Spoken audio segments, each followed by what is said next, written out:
Transformation Ground Control. Your source for all things business, technology, strategy, and change. If you're growing your business, leading change within your organization, or undertaking any sort of operational or technology change initiative, this podcast is for you. This show covers what you need to know about digital transformation, organizational change, operational improvement, and business growth. 5, 4, 3, 2, 1. And now, here's your host, Eric Kimberling.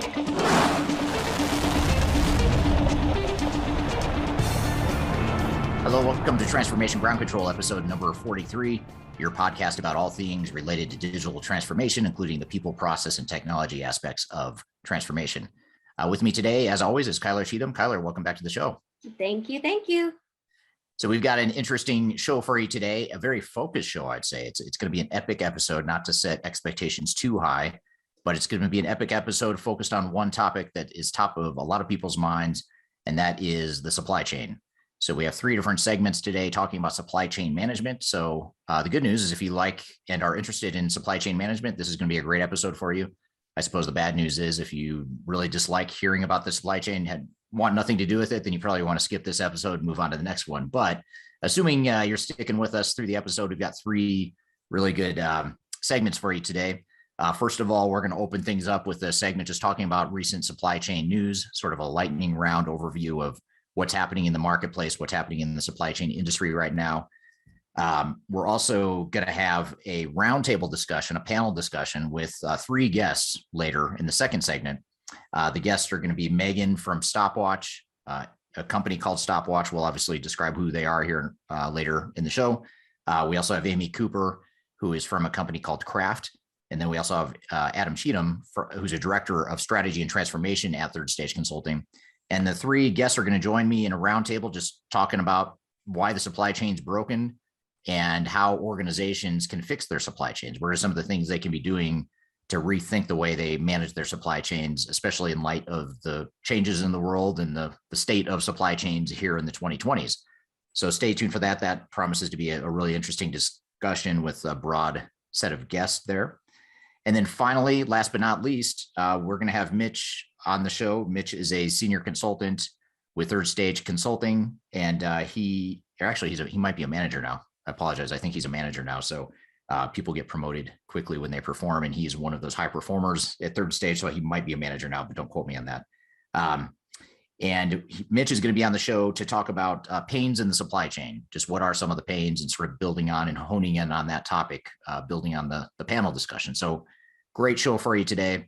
But before we bring on those guests, what supply chain news, what kind of supply chain news are you seeing out there, Kyler? Yeah, absolutely. So I want to start today with kind of a global supply chain look.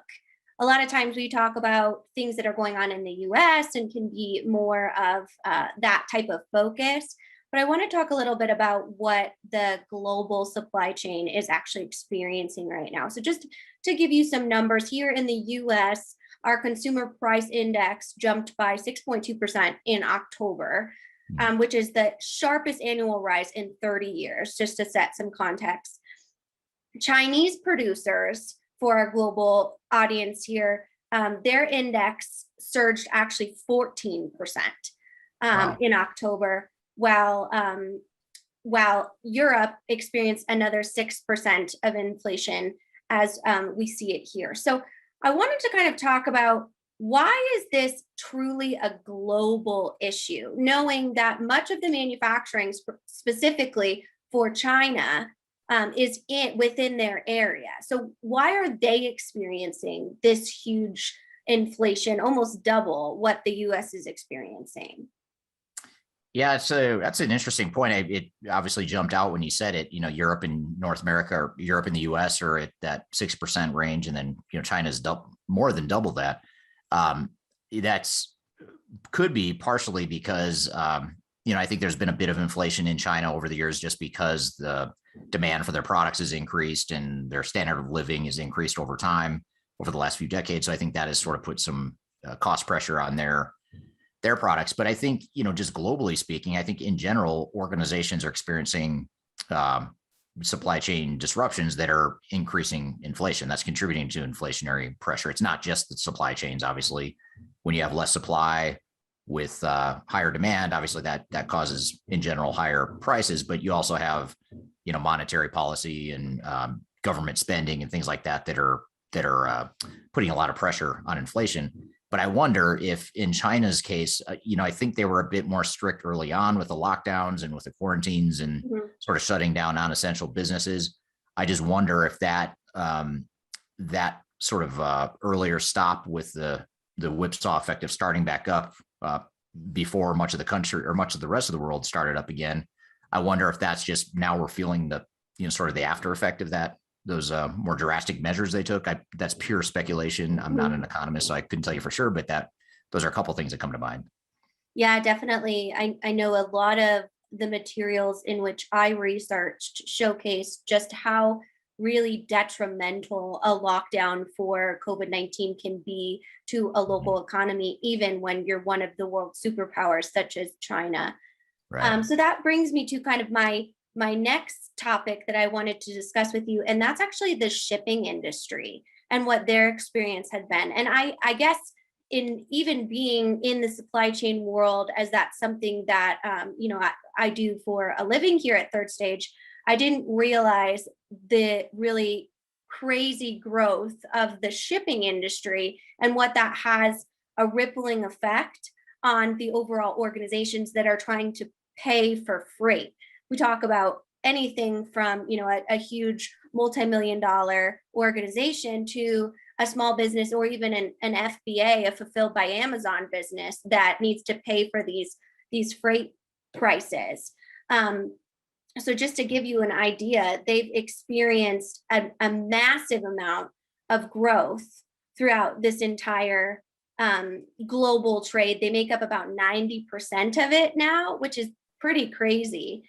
And then it's basically the way that they described it here is it's basically like paying for an Uber, but it's the price of the car type of thing. So just the huge amount of pricing that goes into, or the expense that goes into the shipping and industry. So I wondered, when we talk about government regulations, which I know you kind of had that panel discussion of what role does the government play within this, but how can you as a government or regulatory industry take what's going on right now when it comes to shipping fees and see if you might put in some policies that would bring down those fees in order to kind of loosen up or shake loose the bottleneck? I'll give you my knee-jerk reaction, which is not well thought through and arguably risky for me to say this in a public setting. But I think, when you get the government, politicians, people that know absolutely nothing about the supply chain, right, that terrifies me to think of them trying to figure out a policy to improve the supply chain, because I don't think they know what they're doing when it comes to the supply chain. So you figure if professionals are having this hard of a time getting supply chains under control, I don't know that the government's going to have the answer. So that's, maybe getting too political or sharing too much about my political beliefs, but I do think there's truth to it. So I don't know that, and that is a question I want to ask the panel later today. And it's a question I've asked a lot of people recently, just because I'm interested more than anything is, regardless of your political beliefs, should the government be involved? Do you think they'll be involved? That's a question I want to ask the experts later, is regardless of what you think, do you think they will get involved? And I know here in the United States, for example, the US government there's talk of them potentially taking a more active role in the supply chain. So I don't know what you would do if you're the government, other than say, for example, the US, one thing they're doing that I suppose is probably helpful in the long term is they are keeping ports open 24/7, some of the higher volume ports like in California. So that I suppose helps, because that frees up a bottleneck there. I think the challenge you have, though, is that the fundamental problems with the supply chain right now are actually, to your point, they're actually unintentional consequences of other government policies. So shutting things down because of COVID, whether or not you agree that was the right answer, doesn't matter, because it happened. So the government did it, and now we're paying for it via the supply chain bottlenecks. You add to the fact that now you have vaccine mandates that are causing a certain displacement of employees. It's causing a certain amount of employees to quit or be fired because they're not vaccinated and they're not complying with corporate or governmental regulatory vaccine mandates. That's creating issues. And you can argue all you want that that's the right answer. That's the net best thing that's best for for society.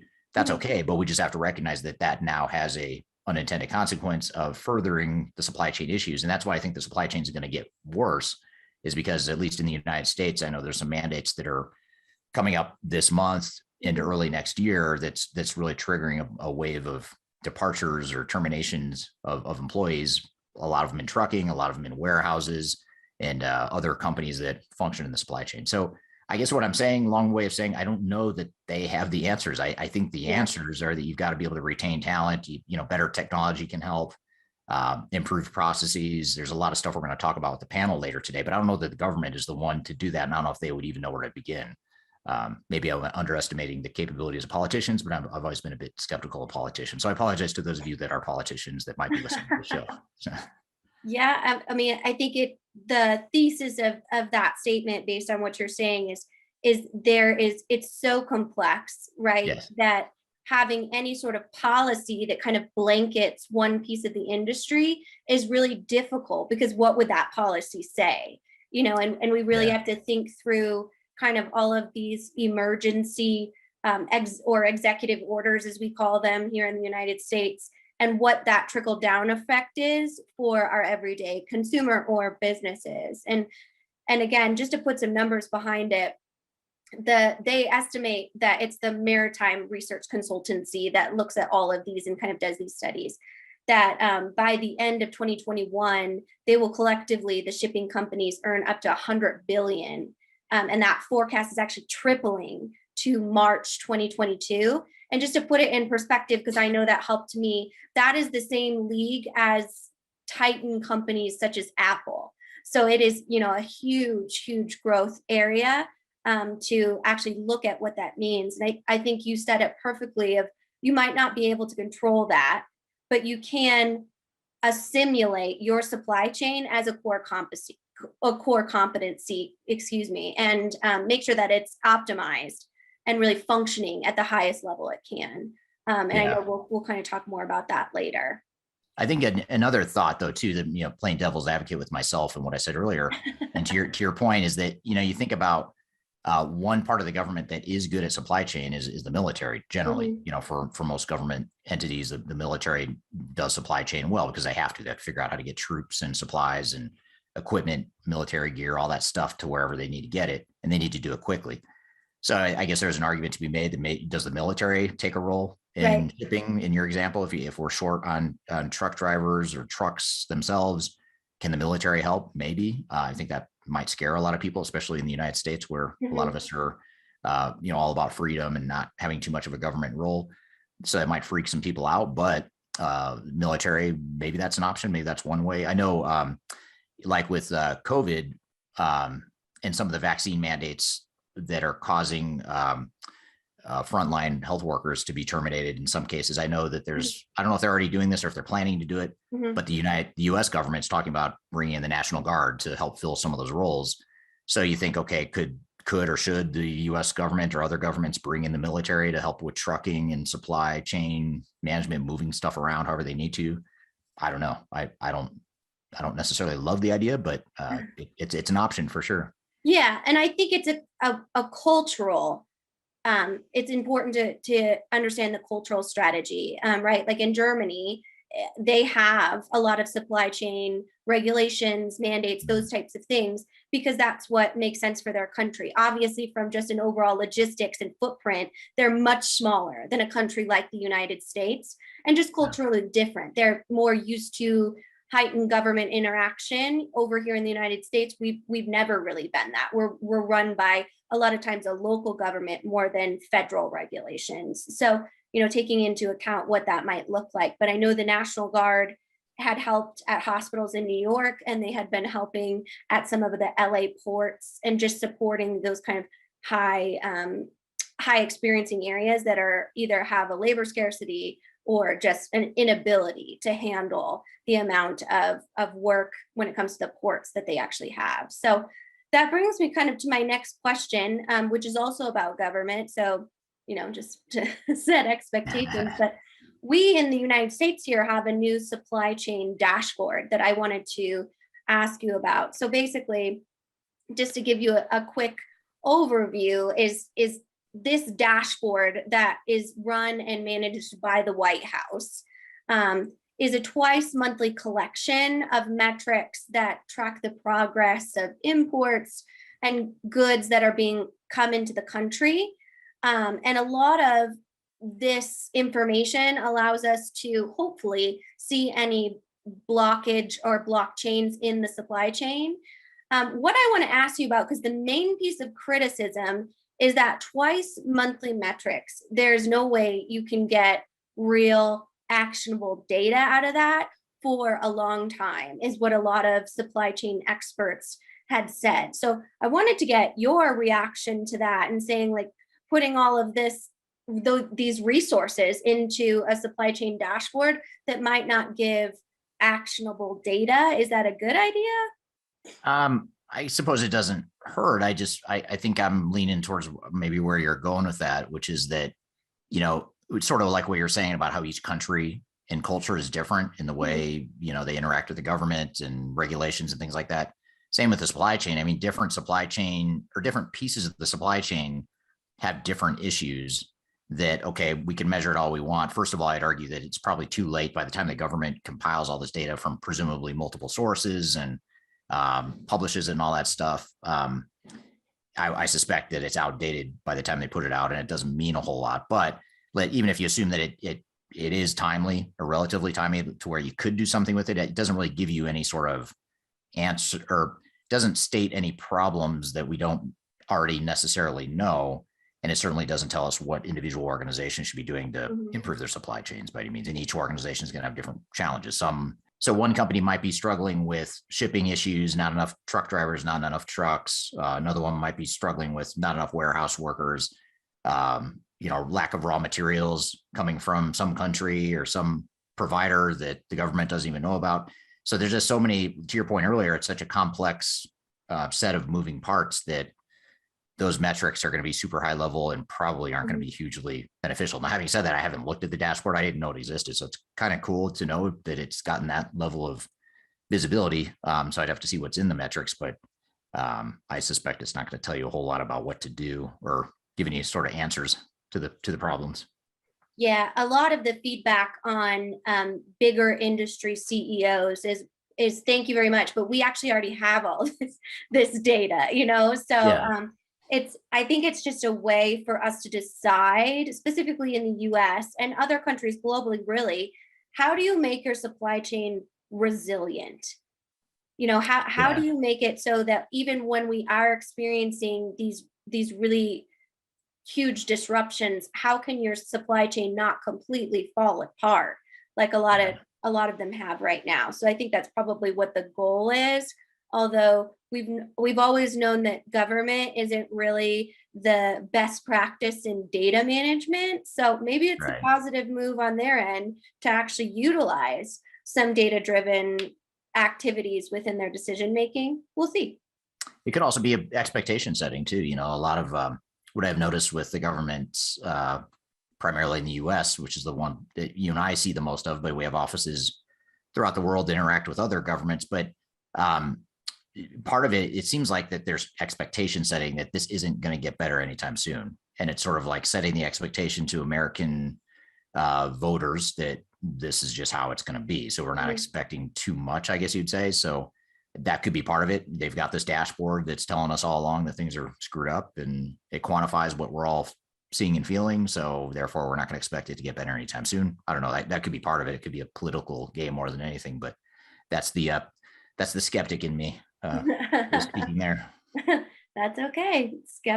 Skepticism is good. So my next question for you, Eric, because I love to put you on the spot, is they have identified 5 areas in consumer goods. So 5 different categories that will be the most affected or that will be in the most short supply according to a new Adobe Digital Insight survey. So I wondered if you would guess some of the categories that that you Christmas shoppers out there, or holiday shoppers, or whatever your family celebrates during this time of year, might want to just put on the top of your list as a priority to get sooner than later. Okay, so this is specifically for Christmas, right? For the Christmas holiday season? It is that are in short supply right now. So we'll call it Okay. holiday season-ish. Okay, leading into the holiday season. There you All go. right. So I would say electronics or anything that require chips of sorts, computers, electronics, is that one of them? Ding, ding. I need like a dinger, like ding, ding, Yeah. ding. Yes, good job. Okay. Automobiles. I don't know if that's part of their study, but automobiles seem like they're in short supply right now. That is, I think that's not on the list, but definitely something that obviously we've done a lot on. Must be number 6. I must have been getting number 6 confused with what I know is number 5. Just kidding. All right, so it's not automobiles. Then I'd say, do they track? It's not really a gift though. Is it have to be something you would buy for someone? Like gasoline is one I was going to say. Gasoline would be. There's shortages. It seems like throughout the world. It's more retail items. Okay. So focusing on that. But you're reminding me so much of what it means to like play games with my husband right now. Because when you are a digital operations consultant, it's like 1,500 questions. And you're like, just roll the dice, man. Like, just go. No, I know I have to I'm not used to these pointed, like, give me a yes, no, or a specific yes. I have to get more information. That's the consultant in me. Let's see. Well, anything with metals. I'm just trying to think, like toys with metals, or anything with jewelry. Is that? There you go. Yeah, jewelry. Okay. Oh, okay. Yeah, that would include diamonds and gold and silver, all that stuff that is in short supply right now. And it probably holds its value better than a lot of other stuff too. Okay, so we've got 2 of the 5. What else? I'm trying to think of like toys. I'm stuck on toys. Clothing. What about just clothing and apparel in general? Yep, that's number 3. Good job. That's all coming from Asia Pacific, and that's the things are slow as it is, and now you're bringing stuff from Asia Pacific, which is even slower for a lot of the world, at least US, Europe, and some other parts of the world. Okay, so I guess I don't know where else to go from there. We've covered like, so the last 2 are kind of tricky. So it's pet supplies, so pet food, all those types. If you're going to dress up your pet for the holidays, you should. I would have never guessed that, so I'm glad you just. And then home and garden items were the other things that they had seen in the study, is just getting those types of things. That one makes sense. The pet supply one surprises me, but the home and garden, that makes sense. Yeah, and then the popular toys, just so all the parents listening out there, are the pop fidgets. Do your kids use those? No, like fidget spinners, or these? No, they're like they like pop out. They're like impossible to explain if you've never seen one. But my kids who are toddlers really like them. I think they're more for like teenage, preteen kids is what the target is, but they're great for me because if they eat them and put them in their mouth, they're big enough that we're not all going to choke. So, and then the fairy finder, no idea what that is.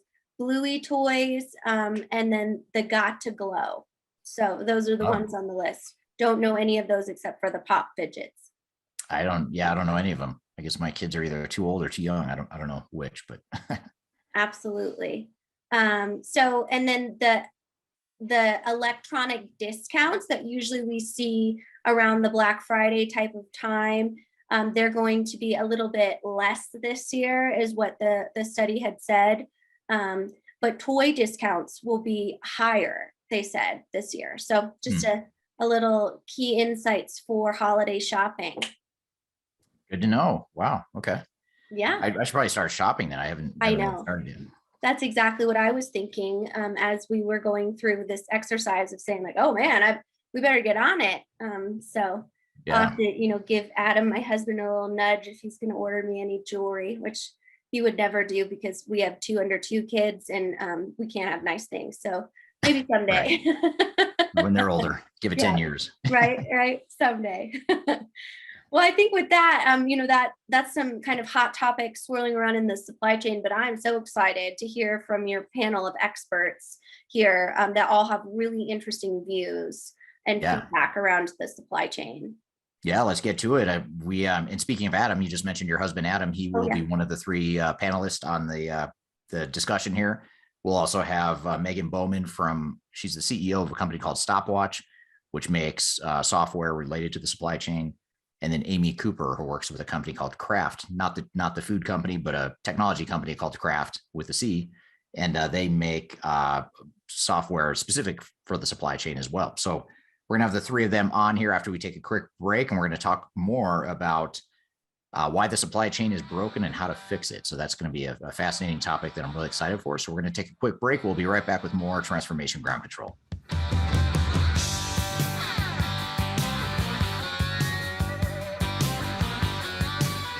If you are involved in any sort of digital transformation or business change initiative, you will want to download the 2021 Digital Transformation Report.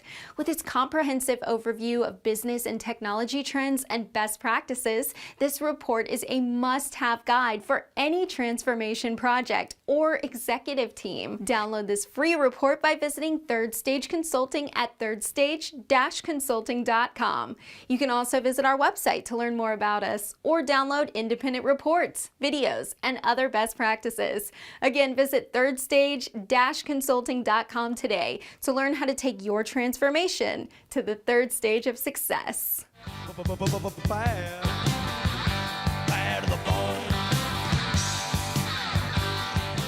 Hello, welcome back to Transformation Ground Control, episode number 43. I'm here with Kyler Cheatham. You can find us with new episodes every Wednesday on YouTube, LinkedIn, and all the audio podcast platforms like Apple, Spotify, Google, etc. So be sure to check us out with new episodes every Wednesday. And I'm excited for our next segment here. We're going to have a segment to talk about why the supply chain is broken and how to fix it. And we have three guests on the show today. As I mentioned, we're going to have Megan Bowman, who's with a company called STOPWATCH, Amy Cooper from a company called Kraft, and then Adam Cheatham from Third Stage Consulting, who all three of these guests have been on our podcast before at different times. So we're going to have them all in one discussion here to talk about the supply chain. So with all that being said, welcome to the show, and let's run through some introductions real quick. Thanks, Eric. My name is Megan Bowman. I'm the founder and CEO of Stonehenge Technology Labs that has built a robust platform called STOPWATCH that's designed for consumer goods companies to be able to track all of their activities, almost like an ERP wrapper between Amazon, Target, anything online and offline. So we kind of play in that middle space between products coming in the back door and getting to the shelves physically and digitally, and helping brands and manufacturers move quickly with kind of a gamified interface and kind of an ERP upgrade is what we like to call it. So thank you for having me. Absolutely. Thanks for being here. And so that'll be as we talk about retail and distribution and some of the things that happen on that customer facing side of the supply chain. I'm sure you'll have a lot to add there, among other things that we'll talk about here today. So thanks for being here. So Amy from Kraft, tell us a little bit about yourself and about Kraft.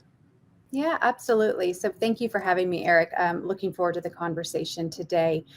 Kraft is a leading supplier intelligence platform, and we are helping supply chain and procurement professionals discover, evaluate, monitor their suppliers to create that stronger supply chain resilience that everyone's talking about today. We do that through comprehensive, complete supplier data, both traditional and alternative data points. So everything from financial, operational, human capital, but then cybersecurity, diversity, ESG, additional indicators of risk that by combining all of these things together, we're able to elevate those lenses and really see the total picture of what's happening rather than traditionally just looking at, for instance, a credit score. So my background, I am in enterprise sales with Kraft.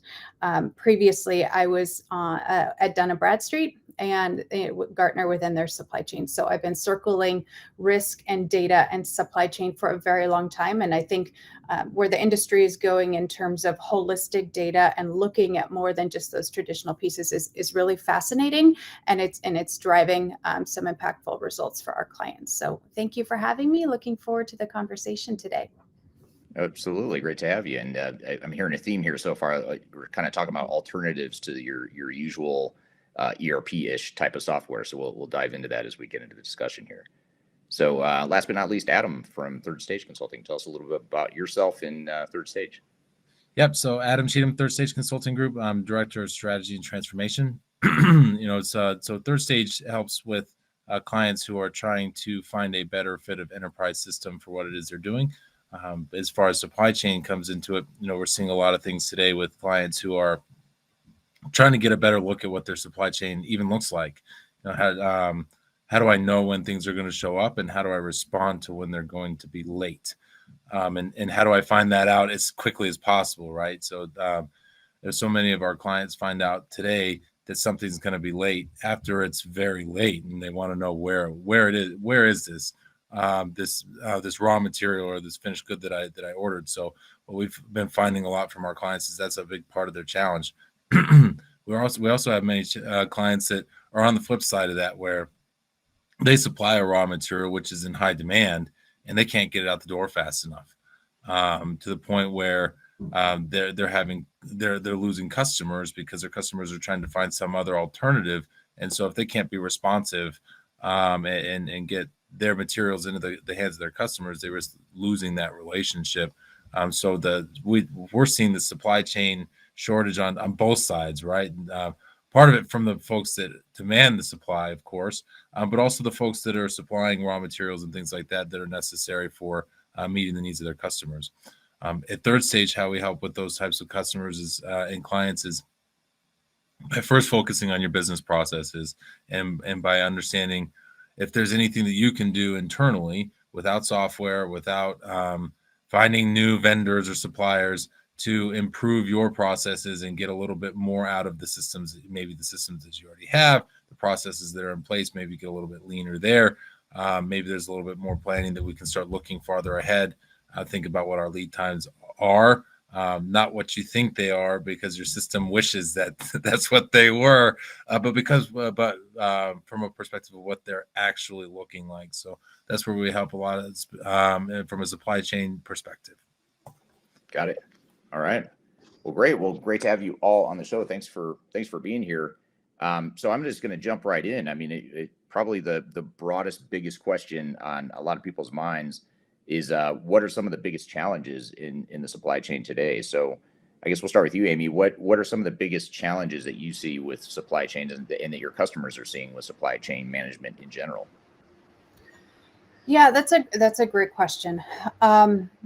So it runs the gamut. So what we're seeing is there are significantly varying levels of maturity within within the organizations we're working with. And so if we think about the top challenges right now, certainly globalization and reshoring, right? So customers trying to think through how are we smart about bringing back some of the manufacturing. So some of the challenges with China around, the tariffs and forced labor and obviously shipping and port congestion issue. So getting goods back over here. So customers and organizations are trying to figure out how do they do that effectively without, because you can't just pick up and move your manufacturing. You can't just pick up and change this entire process that has been built out and executed over the last 30 years. So how are you strategic in kind of building your supply chain globally, regionally, and then locally? And so that's one really big key common theme that we're hearing about. The next I would say is certainly initiatives and strategic thought around diversity and sustainability. So understanding a baseline of who you're spending or your spend with diverse suppliers, How can you improve that? How can you create an impact in your local community, in your regional area? So that is certainly top of mind for many customers. From a sustainability standpoint, there's kind of different tiers of that. So the first and the most basic is regulatory, right? So there are certain regulations that are being put in place around sustainability where you have to meet these metrics. The second would be then from a brand perspective. So there's a lot of interesting statistics out there right now around younger consumers and them wanting to select from brands that are not only committed to sustainable practices and improving improving our world through their business, but they're certainly voting with their dollars, and they're actually then protesting when organizations are not meeting those needs, or there's a flag of forced labor within a supply chain. I'm sure Megan knows a lot about this on the retail side, and so there's that brand awareness that organizations are looking at. And then at the top level is really creating sustainable change. So there's organizations like SPP, the Sustainable Procurement Pledge, the UN Global Compact, where organizations are joining and committing to working together. They're not necessarily trying to keep their competitive edge. They're working together to drive significant change that's impactful. So that's another big piece. I think that the other big theme we're seeing is really digging down into multi-tier, really understanding your entire supply chain. So there's all sorts of new regulations coming from President Biden. There's a new supply chain act in Germany that requires that you know everyone, and you are liable if there's an infraction in one of those suppliers. And so there's certainly customers and organizations are really looking to dig deep and to dig down many levels to understand where those risks are. And then I'd be remiss if I didn't mention cyber. So that's on top of mind for everyone, because there's so many news stories of cyber breaches, and the impact is so great. So we're certainly seeing a big awareness, and the supply chain teams working with the CIOs to really dig into this cybersecurity issue, and how do we impact that within the supply chain. Yeah, it's a great overview, and it brings to light the whole point that it's, when there is a supply chain problem or a breakdown, as we're seeing now, it's not any one thing. A lot of times it's these little things that sort of add up and trickle throughout the entire supply chain, and any one of the things you just mentioned can create problems. But when you add up all those things and they all happen together, which is oftentimes happening nowadays, that creates a lot of the challenge. All right, good stuff. We're going to take a quick break, and we're going to come right back to this discussion because we're covering a lot of really good stuff about why the supply chain is broken and how to fix it. We're going to take a quick break. We'll be right back with more Transformation Ground Control.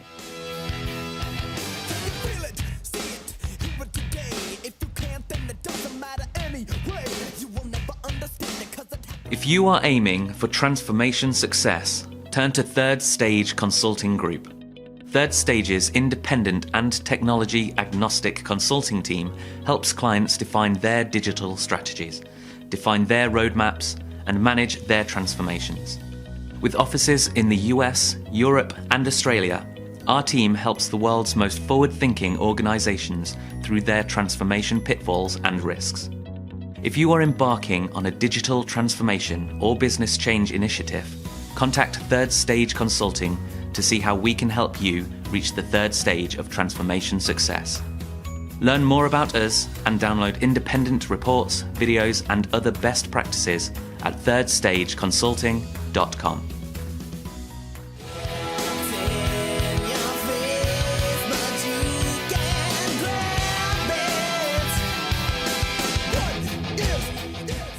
Hello and welcome back to Transformation Ground Control, the podcast about all things digital transformation. This is episode number 43. You can find new episodes every Wednesday on YouTube, LinkedIn, and all the usual audio podcast platforms. We're right in the middle of a panel discussion regarding the supply chain, why it's broken, and how to fix it. So let's jump right back into the conversation. I think, Amy, you hit so many, like, I actually got kind of stressed thinking about what you were saying. I was like, forgive me a minute, I'm calming down. I think another kind of thing, more on the lead indicators, not necessarily in the lag, would be consumer behavior. I mean, it's just changing. When my son sends me a text of a shirt that he wants, it's not through, the Gap or Nike or even Amazon or Walmart. I mean, it's through some, social media channel that he just saw it and he bought it. And so I think as the consumers are moving around quite a bit, at least from our vantage point, there's more places to distribute and sell. And so, Amy, to your point, you're having trouble getting into the back end, right? Like, just getting it to your spot. But then on top of that, the continued pressure to, get to the consumer as quickly as possible, whether it's a, DoorDash delivery or, a quick shipment, or they run and pick it up or whatever. And so there's pressure mounting on, on that side too, where we see a lot of suppliers and retailers making really unprofitable, unscalable decisions to kind of just win that space for right now.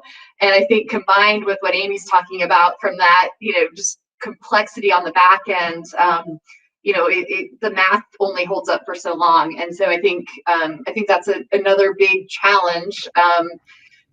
It's a fun time to be in the space. No shortage of stressors.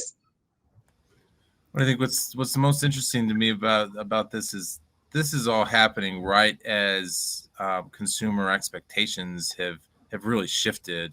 There's an argument to be made that was starting to happen before COVID came around, but COVID has made that so much so that I want to have it delivered to my door, and I want to know when it leaves each facility along the way, so I can track it so that I know exactly the moment. I mean, I could see the driver on my app coming towards my house with my stuff, and that expectation, while that's a consumer level expectation that's been set, it applies to businesses as well, not only because the businesses have to meet that expectation, but they also have that expectation of their partners now, because everybody knows that it's possible and everybody knows that I can see this. And as you start to have stressors to the supply chain, people want to double down on where's my stuff, because now that they know that there's a risk that stuff's not coming, they want to be able to see it more clearly and have more transparency in it. So you kind of have this reinforcing nature, which is the more lag I have, the more control I want to have over it. And as I start to see more about that lag and what's happening, the more I get stressed out, the more I want to change my behavior to fix it. And it just creates this cycle that everybody wants to be able to fix. One of the things that I think is we've seen a number of times is many of our clients have a challenge where it's not the actual raw materials for their finished goods that they're having trouble with. It's cardboard and pallets. It's like we've had clients like, I can make as much product as I want, but I can't ship it because I don't have pallets. We have one client go so far as to buy a pallet company to solve this problem. So that it's an interesting type of a concept, because when you think about getting product out the door, it's not just that packaged item, it's everything else that goes out with it, including the plastic wrap. I'm sure that'll come up at some point too, and getting things out the door so that we're meeting the needs of consumers. Yeah, that's a great point, and actually a great segue into a follow-up question, which is, we talked about some of these challenges that the supply chain in general is facing, and there's a whole gamut of challenges, a whole variety of things that are contributing to the challenges. But Adam, why don't we start with you on this one? But how do these challenges that we just talked about, how do they affect organizations and their operations, and how do you see them reacting? You talked about the client that bought the pallet company. That was one reaction, or one way that you could react, is do more of that kind of vertical integration of the supply chain, or to where you at least have control over it to some degree. But what else are we seeing, with our client base, as far as how clients are responding these supply chain challenges? Yeah, that's a fantastic question, and of course, every client has its own response. But the general common theme is being able to have greater visibility. They want to know where things are at, and they want and when it's coming. And then the next natural response for most of our client is diversification, especially for clients who have had challenges where they're dependent on one vendor for one raw material. What we've started seeing is a lot of our clients will start to say, well, I need to start adding vendors to my list here. Not only from a perspective of I need to have more than one, but they also start having conversations about quality, right? Normally my demand for quality is very high, but right now my demand for speed is higher. So we've seen clients being willing to say, it doesn't have to be perfect. It doesn't have to be less expensive. It just needs to get here as soon as possible. We'll figure the rest out from there. And what that's causing, though, is a continued chain effect, which is now the supplier is paying more for that raw material. And as they resell it in one way or another, their prices are going up. And that the level of visibility that's not being achieved is compounded because now I have somebody whose raw material price went up, and their price of their finished good needs to be connected to that, but they're not seeing it as clearly as they'd like to because that raw material price goes up. They buy it and then they put it into their system to be used as a raw material to turn into a finished good, and they haven't costed that differently.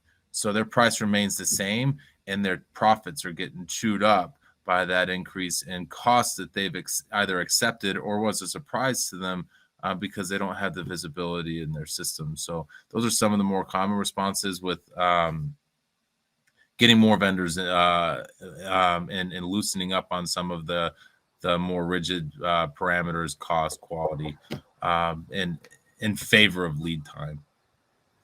Yeah, it seems like that there's a lot of the supply chains of today have been built for sort of a pre-2020 world where cost and quality were sort of the biggest priorities. And now, you've mentioned a couple. Amy, you mentioned sustainability earlier. Now there's these other considerations, sustainability, flexibility, speed. These are all things now that supply chains weren't necessarily built for prior to 2020, but now they're being strained partly because the world has just completely shifted in the last couple of years with the pandemic and changing customer behavior and all that stuff. Amy and Megan, what else? What did we miss? What other impacts are you seeing to organizations or reactions are you seeing from your customer base in terms of how they deal with this? What are they doing to try and fix some of these problems? Yeah, across the board, we are seeing organizations. Prior to 2020, everyone would react to a risk or react to a disruption. Now, organizations, they're expecting them and they're planning for them. So to some of the items that Adam spoke to, they are absolutely planning, expecting. I have one customer in the pharmaceutical industry who has stockpiled 3 years of supply for their key products. And imagine that overhead to carry all of that. I mean, it's an enormous financial undertaking, but it's required for them to be able to maintain their business operations. So they're willing to do it. We have an A&D customer in aerospace and defense. They have made sure that all of their parts are within 12 hours of their manufacturing locations.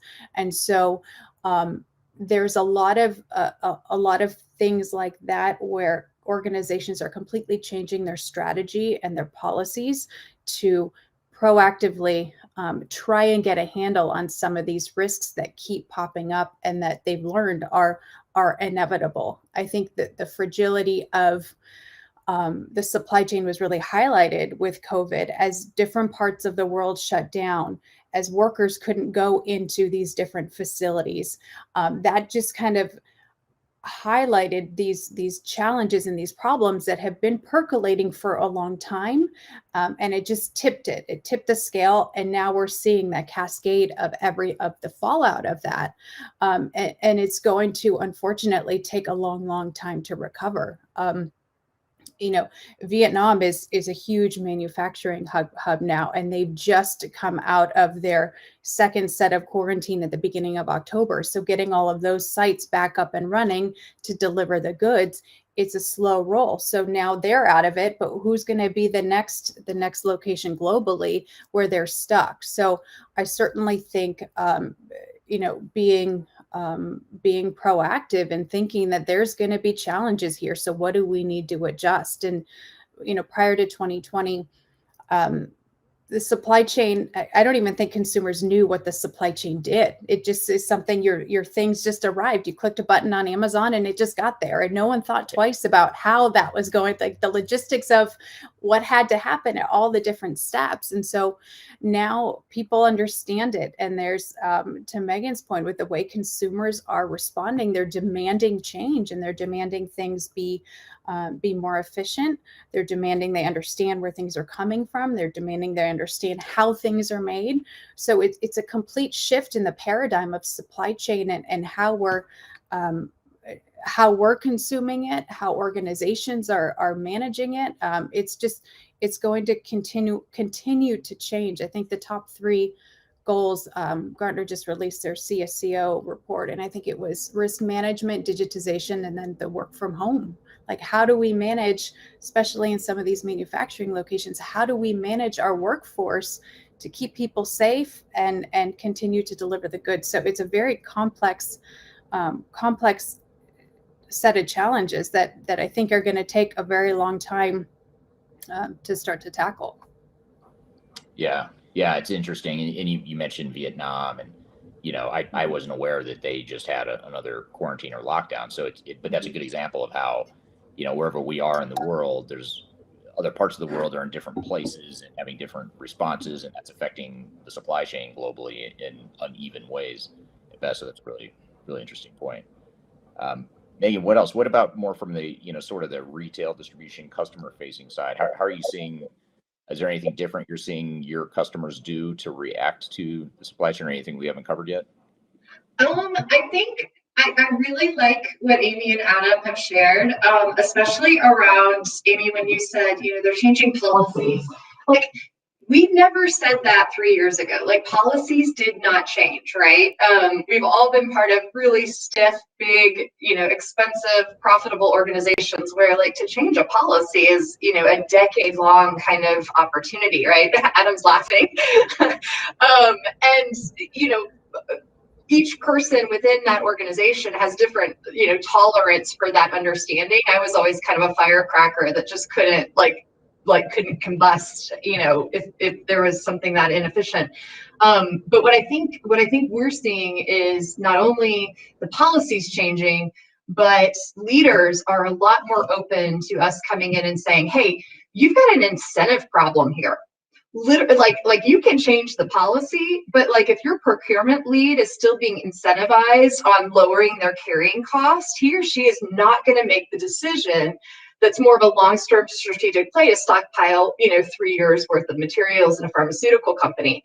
And so, you know, going back to, like, you know, Eli Goldrat and the goal, I mean, you have to make sure that not only the policies are changing, but also the humans that are, you know, incentivized either, you know, consciously or unconsciously, right, are making those changes as well. So I can give an example. You know, we deal with a major beauty manufacturer, and you know, some of their stuff was late, and Target, you know, couldn't take it all, right? So all of a sudden they have all this, you know, excess holiday, and it's, you know, November, you know, 9th. Okay, well, you know, these teams were never incentivized to actually talk to each other. Right. So the Amazon team would come in and take all the excess inventory, throw it online, tank the price, piss Walmart off, you know, piss Target off, like, and there's just all this infighting. Well, yesterday we were in a war room with leaders from every single one of the retailers to say, guys, how do we, like, collectively move this inventory to maintain, you know, the you know, the integrity that we have with Target, to maintain, you know, the promise we have in the markdown levels, and that level of just kind of cross channel collaboration. The retailers don't like it because they like to keep people, you know, pretty pretty motivated to just do what they want to do. But what we talk to brands and manufacturers a lot about is, you know, the minute that you break down those silos and incentivize those individual leaders across separate retailers or separate channels to actually, you know, act together for the good of the company, you know, we're seeing significant increases. So in, you know, in my area, companies that are breaking down those silos and actually kind of war rooming in real time across multiple retailers are outperforming, you know, the old school, you know, kind of siloed like 10-1. And so, you know, how are people reacting? I think in our industry, you know, consumer goods, we're seeing some people do it really, really well. And it's, you know, policy to people kind of thing. And we're seeing other people or other companies kind of struggle with it. And it, you know, it's some combination of policy and people and speed. So at the end of the day, it's, you know, you talk about it a lot, Eric, it's change management, and how do you motivate people to not only, you know the new rules, but to take advantage of them, is really where we're seeing some dramatic shifts in good ways and bad ways. I mean, you know, it's not always when you're shifting, you know, Amy, to your point, when there's like years of, you know, backlog of, you know, policies and things, like you're going to make moves that are going to hurt something or someone unintentionally. You just can't, you got to move so fast that you can't uncover all of the unintended consequences. And I think the key thing for leaders is to be really listening for those. And the minute that somebody gets their, you know, gets their tail stuck or whatever, that, you know, it's back to the war room. Okay, we didn't anticipate that. How do we change? How do we move? And a lot of that just comes down to, you know, data availability, data democratization, you know, data interpretation across all levels of the organization. And it gets really fun. It gets fun when, you know, more perspectives are at the table making big decisions in real time. Yeah, you hit some really good points there, and I think it really underscores this idea, or the fact that it's not as easy as it's not as easy to fix a supply chain as just order more stuff. You know, just stockpile more stuff, get 3 years of inventory, like the pharmaceutical example you gave, Amy. It's not that easy because, well, first of all, you may not have the systems to know how much you need to order. You may not have the right processes in place. You may not have the right incentives or the right organizational roles and responsibilities and compensation and all that stuff. So there's a ton of human behavior that needs to change in order for especially these bigger organizations to adapt. And I think that could be part of the problem we're seeing, is it's not as easy as, you know, we can all force it here and say, well, just why don't people just order more stuff or get it there faster? I mean, how hard can it be? Well, it is pretty hard because it's like changing the course of a huge ship. You know, it doesn't just happen overnight. You've got to. Well, and to, you know, to Adam's point, you know, what do consumers do when they get nervous, right? They want to control more. They want to know where it is. What do we as, you know, supply chain analysts or procurement partners or, you know, data scientists, what do? We try to control more, which is actually the exact opposite of what we need to be doing right now inside of companies. So, you know, we talk about it a lot at Stopwatch. It's this tense up, and then we all have to remind ourselves, you know what? That tense up is actually causing more challenge. So there's a huge incentive, you know, across our organization to just say, hey, that's a natural reaction. It's natural that you don't want to share that data. I get it. But the game has changed. You with me? And they'll say, yeah, I'm with you. I'm like, all right, then share the data. You know, like. Right. Yeah. And that's a big part of what, you know, both Stopwatch and Craft do, it seems like, is provide different data points and different ways and abilities to analyze the supply chain than what you would traditionally see in sort of like a vanilla, you know, ERP system, or even supply chain management systems, the traditional supply chain management systems that were more focused on efficiency, throughput, cost, you know, tracking costs and all that sort of thing. Whereas now we're talking about something totally different. And so that a lot of the technologies, the legacy technologies that are out there, weren't built for this. They were built for sort of that pre-2020 supply chain. So they were built to stay, to keep distraction from the company, right? And that's a killer way to build software, right? Like, this software needs to work in the back end, and we need a few people to be focused on it, right? So that, you know, so that the rest of the company can focus on product development, marketing. I mean, it makes total sense. It wasn't like, you know, those systems were built. It's just fascinating, and I think Amy and Adam have touched on it as well, that that no longer can things be just happening in the background, and it's fascinating. Yeah, and I would add, the systems that have been in place for the last 30 years to manage and track supply chain and logistics and shipping and all of these things that are these organizations are working on, were all built very siloed. And the data that was coming into these systems was very siloed, or it was incomplete. And Eric, as you know, like these systems are only as good as the data foundation that's sitting within that tool to be able to report and understand. So you can have the best tool in the world, but if the data isn't there, it's not going to give you the insight to drive the strategy and the impact that you're looking for within an organization. And so that's really where we've started and are really, frankly, changing the supply chain data industry, and that we are aggregating all of these different traditional and alternative data sets. So, and the thesis and what is proving correct and impactful for our customers is that looking at all of these different data points, all of these different lenses of risk and opportunity, is elevating the understanding of that supplier and helping companies proactively plan for risks that are going to inevitably come up. But if you can have just a little bit longer of a runway, you can be much more strategic in how you manage that and minimize the impact of the organization. And so across the board, the days of data silos and the days of different platforms that aren't speaking to each other are long gone. And I think as technology continues to improve, and as different algorithms via ML and AI come on board, we're going to start seeing these tools really speak to one another. And it's going to elevate organizations' ability to predict and plan for some of these risks and challenges that we're seeing today. And so I think, if we talk about supply chain, prior to 2020, it just hummed along and it worked and it was low cost and everything, things were okay, but there were always these challenges. And now that, since COVID hit and all of these things are kind of coming to the surface, I think we're going to see over the next 10 years, a dramatic shift in the technology and how things are integrating. And to Megan's point, organizations working together to say, hey, you have this, we have this, let's blend it and let's really let's create something that's really impactful for the industry. All right, good stuff. We're going to take a quick break and we're going to come right back to this discussion because we're covering a lot of really good stuff about why the supply chain is broken and how to fix it. We're going to take a quick break. We'll be right back with more Transformation Ground Control.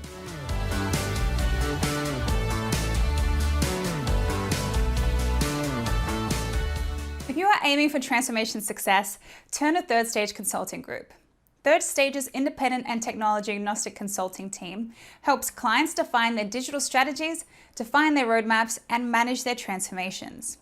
With offices in the US, Europe, and Australia, our team helps the world's most forward-thinking organizations through their transformation pitfalls and risks. If you are embarking on a digital transformation or business change initiative, contact Third Stage Consulting to see how we can help you reach the third stage of transformation success.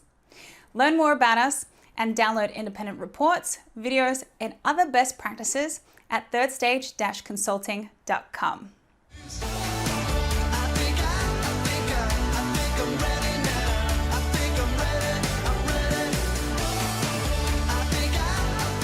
Hello and welcome back to Transformation Ground Control, the podcast about all things digital transformation. This is episode number 43. You can find new episodes every Wednesday on YouTube, LinkedIn, and all the usual audio podcast platforms.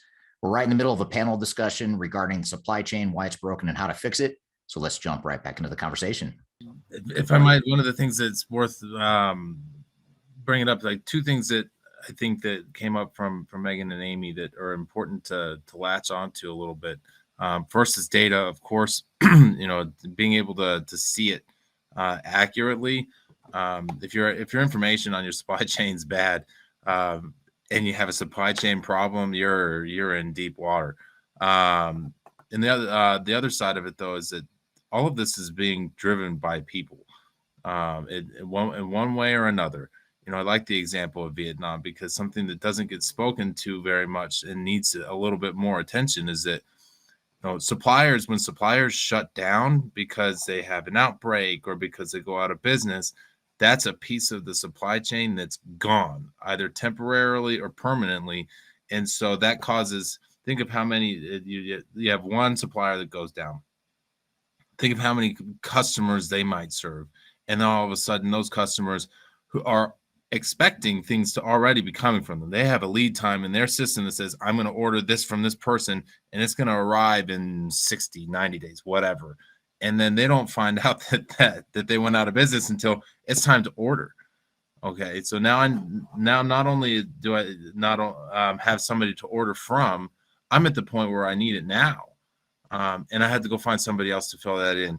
And whether it's because production is slowing down, because people are shutting down, whether it be temporary or permanently, whether it's because people are, the supply chain involves so many things. It involves production, it involves transportation, it involves warehousing and all, and distribution, and all of those things that start with creating something, whether it's pulling it from the ground or building it from scratch, and it goes somewhere from there. It has to get there somehow. And once it gets to that location, that's probably not its first destination, is probably not its last destination. Its fifth destination is likely not its last destination. And so this is why we call it a supply chain, right? There are multiple steps in this. And as people are injected into this, you have not only the labor shortages that are caused by whatever you want to call it, shutdowns, outbreaks, the Great Resignation, all of these things impact all of those stops, and they create bottlenecks, because at the end of the day, people are what make this thing go. And then people are what reacts after it's not going fast enough. So they double down on something that now all of a sudden you're stressing something that's already stressed, so that as each step goes along, this impact is compounded. And I think that one of the things that we're going to start seeing a little bit more is people are going to get more localized, and they're going to want to start shrinking the number of stops this takes. And they're going to get a bit more diversified in what it is acceptable to them. Supplementary raw materials is something that people haven't been forced to think about, but now they will be, because it should be that way. Stocking up is an important part of things too. Even before, I had a client even before COVID, with the tariffs on China, basically said, well, we do all our manufacturing in China, so we're going to stock up before these tariffs come into effect, so that we already have that. I'd be curious to hear from them if they ran out of materials at just the wrong time, because for them it's very likely that they're planning for these tariffs, and as those things start to fade away and they start to feel like they can get leaner, bam, here comes COVID, and all of a sudden, the supply chain is disrupted again. I think that what this is showing is that just the complexity of not just our supply chain, but of our global economy. We mentioned Vietnam, how a shutdown in Vietnam can affect everybody. That think about how many places are going to continue to do that. This isn't something that is going to go away in the next year, in the next administration, in the next.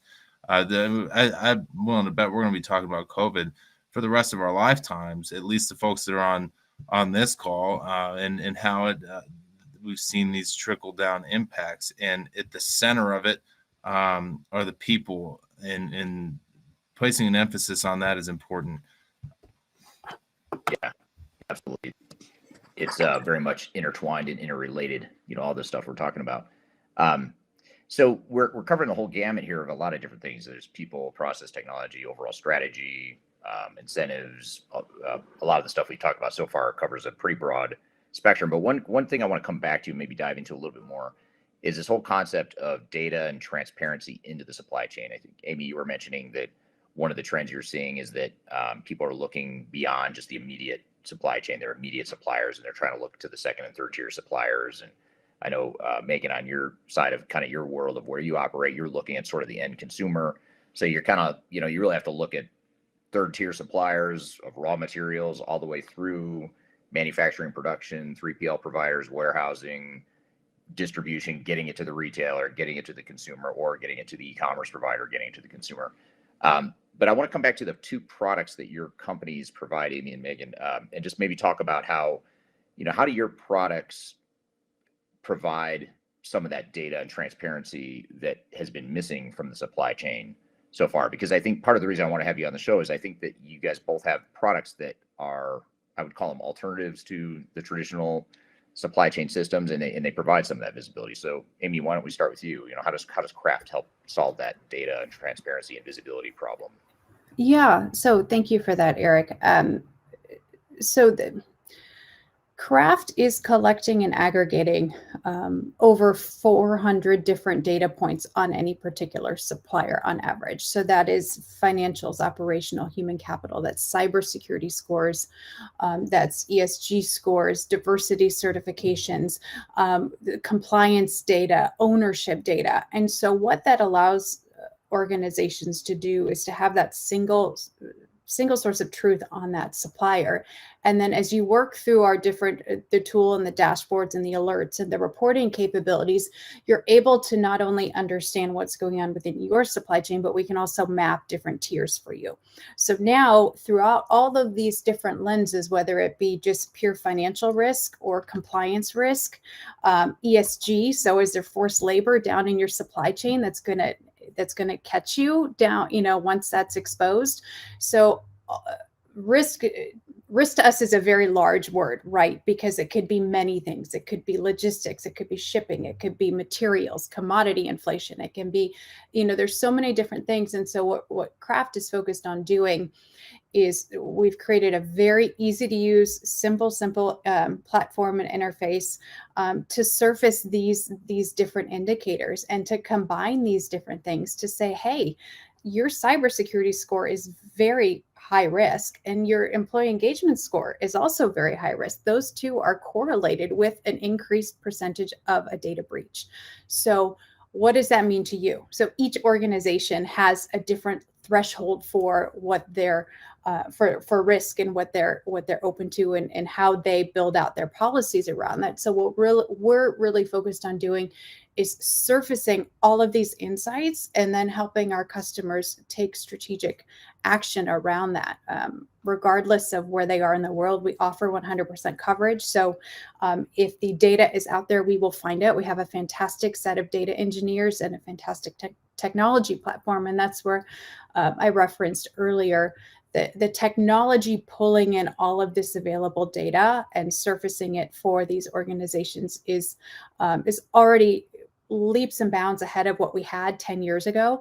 And it's going to continue to really evolve as the ML and AI algorithms continue to evolve. And as more data is captured, as more data is shared, between whether it be a survey coming through or different things that organizations are working on. So we're really focused on a very easy to use platform and all the available data that is relevant to help you understand those suppliers and then make those plans moving forward. Yeah, I imagine it gives your customers a feeling of a bit more control too, because in the past, I would think that it seemed like in the past, it didn't really matter. The stuff you're talking about didn't matter as much because as long as the stuff showed up and as long as the vendor is reliable, doesn't matter what their employee engagement score, doesn't matter, what their cybersecurity policy is, all that stuff. None of that matters until it does matter. And now it does matter. So it's sort of like a good timing for that product, I would think. Yeah. And people are seeing now and they're hearing about it in the news. They're seeing it, on their own social media. This is where kind of some of the consumer sentiment stuff comes in. They're seeing it and people are charged up one way or another about it. And so it's become a very effective way by combining both traditional and alternative data points to have a better response and to be proactive. Like I said, everyone's expecting things now. So if you can just anticipate it a bit, then you can be better prepared. Yeah. Absolutely. Now, how about on the distribution, retail, e-commerce side of things, Megan? What are some of the, how does your product fit in, and how does it provide some of those alternative data sources and alternative ways of operating the supply chain? Yeah, first of all, I gotta say, like, I can't wait to check out craft. But we don't buy, we don't procure things, but I'm pretty stoked about kind of the idea of that visibility. I think some of our clients could really use it. I think one thing that Stopwatch does, and because we are on the consumer product side of things, it sounds really silly, but like this little UPC right here, like, when Amy buys this, or Adam, or anybody on the call buys this at Target, they don't buy it as a Target SKU. They do actually. That's how it comes in, right? But they're not saying, oh, there's a Target SKU that I want. They're saying, oh, there's the LaCroix that I want to, buy, and I happen to be in the space of Target, right? Well, you start kind of extrapolating that out across, any place you can get something that you like, from secret deodorant to, a toothpaste, to trash bags, to bag of chips, to whatever. All of a sudden, there's, we talked about data engineering. There's just a lot of data engineering to be doing to say, hey, did the consumer mean this and this? Because our systems in black and white numbers are saying that these are two different SKUs, because one has a Target SKU and one has a, CVS SKU. Well, at the end of the day, the consumer is LaCroix needs to know what the consumer is wanting, right? Not necessarily, the context in which they want it as much as before. And with the last mile delivery and kind of all that sort of thing. So when we think about the visibility pieces and what Stopwatch does, it basically, as Amy mentioned, that it sounds like the craft kind of the main fulcrum is around supplier information. For Stopwatch, the main fulcrum is around single SKU information. And so, GS1 has been working on it for years. No disrespect, I don't think they had the technology or the engineering to put toward it. There's all sorts of little mini solves, but at the end of the day, with the right computer vision, natural language processing, MI, you can actually pretty much distill everything that's floating around in the universe down to a single point of contact, and then blow that back out and see what's actually happening with it. So, in the past, Coca-Cola was always wondering about their market share. Do we sell more Coke to people who want to drink soda than Pepsi, right? This market share was a big, thing with Nielsen and IRI and, a lot of big data houses. Well, that's a very lag indicator across a lot of mini choices that have been made over a very compressed period of time, right? And so it made sense, right? It made sense in the 90s, it made sense even today. But what makes more sense today is to understand in real time where those Coke and Pepsi choices are being made all at the same time. Because when you start looking at it as more of a game theory matrix versus a linear matrix, sorry to get mathy here, you actually can take advantage of your competitors' downfalls. So one thing we talk about a lot within Stopwatch is you don't have to be the winner in every single thing. You just have to win when your competitor has made a misstep, right? And so, if this is very general, but if Folgers coffee is stuck on the water, that's public information. So what should Starbucks do? Probably make a different decision than if they didn't know that Folgers coffee was stuck on the water. And I think that's where Stopwatch really kind of distills in to say, listen, okay, this SKU, you need to look at this SKU in comparison to its true real-time competitors. And then you need to know what's happening with this SKU and also what's happening with its real-time competitors. And when there's a combination of they make a misstep and you make a move, that's where that 10x kind of arbitrage kind of opportunity happens. And the cool thing is that we can think about it as humans, but once you get it into a tech stack that it can actually kind of churn that through pretty quickly, the game just changes, and things start moving really, really fast. So really, Stopwatch is designed to kind of assign brand marketers and manufacturers and people who really know consumer insights, basically their brain activity and how they think about what's happening, and put it into a machine learning model that then just picks it up really, really fast. And so we do a lot of supervised learning, with experts in the field, and say, okay, how are you thinking about this? Like, if Folgers was stuck on the water, what are 10 things that Starbucks could do to capitalize on the opportunity? And you get people who have been working in this field for a long time talking about that. And it's just like, oh my, what a brilliant idea. And you just couldn't do it because you couldn't move things fast, or you couldn't tell things to change, or the data wasn't connecting. And so that's where we get really excited. I think there's a lot of creative people in supply chain that have been constrained by time and barriers. And Stopwatch's real goal is to blow open those time and barriers, so that people of all different levels of expertise and experience within the supply chain can kind of input and maximize their opportunity in real time. Yeah, good stuff. That's really interesting, and I think those are two good complementary views of how data and visibility and just rethinking the supply chain can help.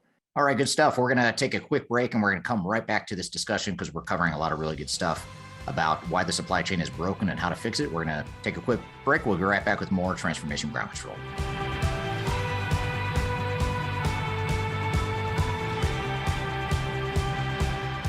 If you are involved in any sort of digital transformation or business change initiative, you will want to download the 2021 Digital Transformation Report. With its comprehensive overview of business and technology trends and best practices, this report is a must-have guide for any transformation project or executive team. Download this free report by visiting Third Stage Consulting at thirdstage-consulting.com.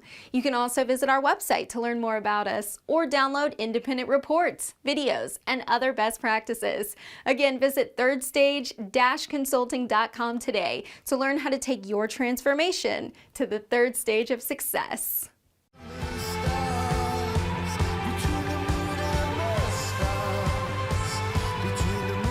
Hello, and welcome back to Transformation Ground Control, the podcast about all things digital transformation. This is episode number 43. You can find new episodes every Wednesday on YouTube, LinkedIn, and all the usual audio podcast platforms. We're right in the middle of a panel discussion regarding the supply chain, why it's broken, and how to fix it. So let's jump right back into the conversation. I've got two quick questions. Normally I would, these are two questions that we could easily spend 20, 30 minutes on each of these, but maybe we'll do kind of a lightning round here. And I think we sort of agreed before we went live here that we probably aren't going to cover everything we wanted to, and we probably will have to do a follow-up. And I think we probably will, because there's a lot here we haven't gotten to. I think we've covered a lot of good stuff, but a lot more we could get to. But just real quickly, I know we're going to want to dive maybe deeper into this than we'll have time for, but just real quickly, Amy, I have a question for you about cybersecurity. How is cybersecurity, and you alluded to it a little bit in one of your responses earlier, but how does cybersecurity affect the supply chain, and what are some of the challenges with that we're seeing right now? Yeah, there was a statistic that came out over the summer, and it was that in Q1 of this year, cybersecurity attacks, particularly on a supply chain, were up 67%. And so that to me is just staggering. That's not going away.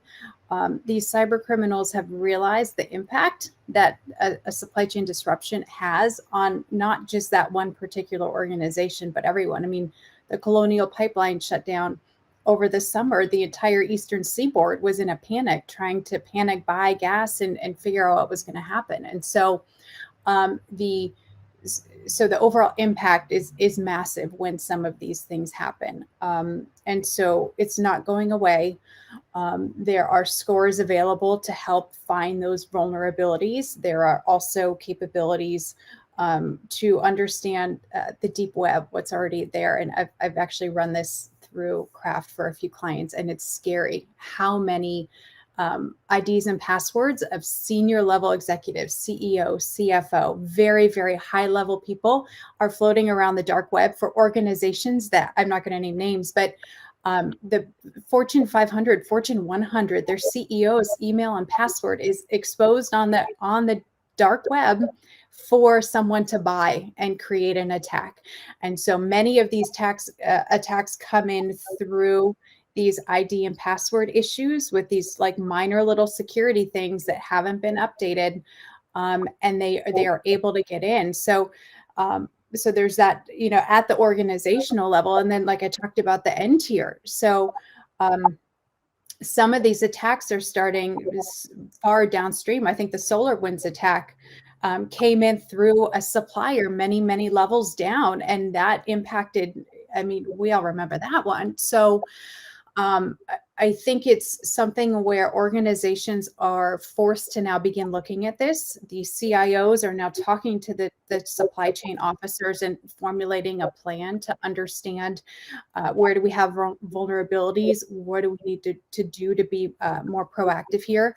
Certainly, we're seeing organizations requesting their suppliers, so some security questionnaires upon onboarding, making sure that those things are in place to try and prevent these things, because they're only getting more sophisticated, and they're not going to go away because of the level of disruption that they're causing. Right. Yeah, that's obviously a big concern. And then you add that, that's of course additive to all the other things we've talked about, all the other issues that we've already covered. And then another lightning round question that I'll ask you, Adam, is, and this is it could be a controversial question. That's why I'm asking you this, because I know you can handle this one. But do you think governments will or should start to regulate the supply chain, given all the challenges we're seeing right now? And I know there have been some governments, like the U.S. government, for example, is talking about potentially taking a more active role in regulating the supply chain. What do you think will happen there as far as regulations and just government involvement in the supply chain, given everything else we've just talked about? Yeah, I think that it's important to bring up what we talked about earlier, which is people trying to exercise more control over what they're doing is causing problems, right? The reacting is causing more problems. And so I would say that, and this is my opinion, and I'm of course open to all kinds of feedback on this, but I would say that while government has a role in helping with the supply chain and helping loosen some of this up, regulating it in a way that that restricts it and is reactive and is designed to try to make something happen is more likely to have unintended consequences that cause more problems. Our supply chain, we've been talking about today how complex it is, and all of the areas where just one small thing can just create havoc.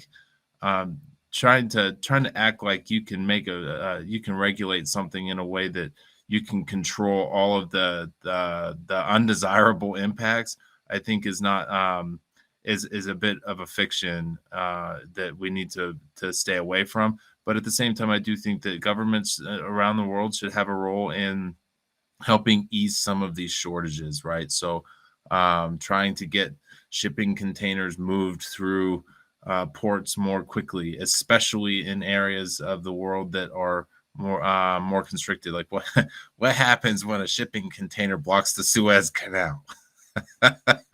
Like there's a role in that for easing that, solving that problem. But that's how I think about it. I'd be curious to see how Amy and Megan think about it, as well as supply chain experts. Yeah. Any thoughts on that, Megan or Amy? I completely agree, Adam. I think it's so complex that a series of regulations aren't going to solve the problem, right? I think there are ways that small things can make an impact. For instance, in Southern California now, our ports are now operating 24/7 to try and get things off of these ships and to kind of ease some of that congestion. Is that going to solve everything overnight? No, but it's a start, I think. So I certainly think the visibility is going to be impactful. The fact that President Biden is putting this stuff out there, I think is going to be impactful for organizations to really force them to continue to evolve and to look at change. Like Megan was saying earlier, change is very, very hard.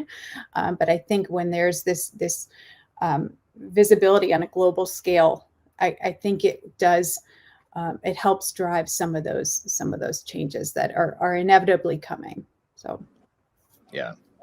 Now, what about, just as a kind of a closing question, I'll start with you, Megan. What one or two things in closing would you say that organizations and teams within organizations should be doing to kind of rethink their supply chain and really start to fix and alleviate some of these problems? If you had to summarize it, one or two things, what would that be? This is gonna be crazy, but talk to more teenagers. Like truly, talk to teenagers. Things that are really, really complex in our minds. When you sit and talk to a kid between 13 and 18, it's not as complex in their minds. And if we can get out of our own way and start to kind of look at things the way they are, I'm just always shocked at how, there's Occam's razor opportunities, but we've been really predispositioned to not necessarily pick those out. Right. That's a good point. Yeah, sometimes we overthink things, overcomplicate it, and that's the last thing the supply chain needs right now is more complication, because there's already enough moving parts as it is. How about you, Adam? What one or two things would you say in closing as sort of a takeaway or something for organizations to think about? Yeah, I'd say start looking at it earlier in your process. Get ahead of it and don't be as reactive as you feel like you have to be. If you can start seeing what your most critical raw materials are, your most critical components, and understand that at some point that's going to be impacted by a supply chain issue, seeing it farther in advance. So my lead time on this is 30 days. That's pretty good.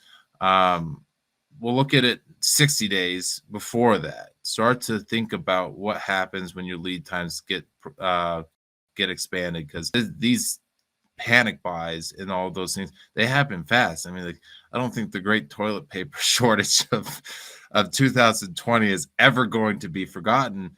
And that type of thing, it happens fast, and you trying to react to that in a way that is short-sighted, I think is a difficult position to be in. So knowing what your key components are, your key raw materials, and really getting way ahead of that, knowing what all of your options are so that you can adjust, is going to really be a really impactful thing for your business.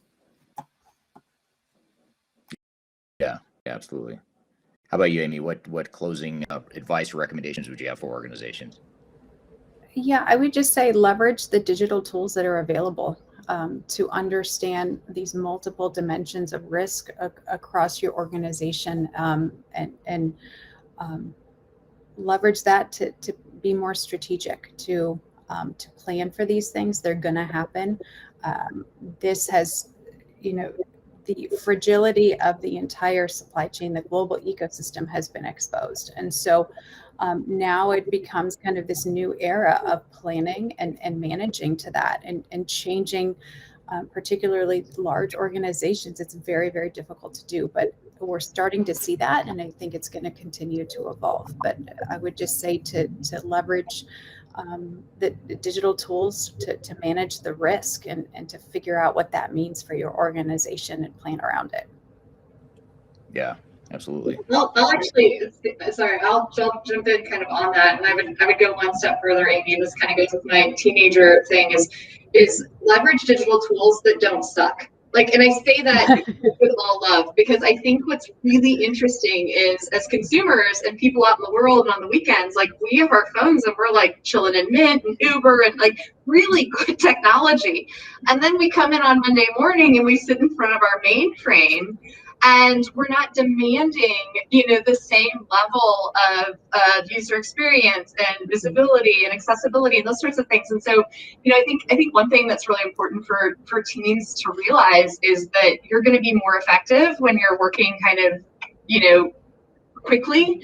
And there are a lot of great tools out there that just don't suck. And I think it's important to explore those, because it's amazing how much faster things go and how much happier you are when you're just working kind of in your brainwave that kind of makes sense versus having to relearn an old system.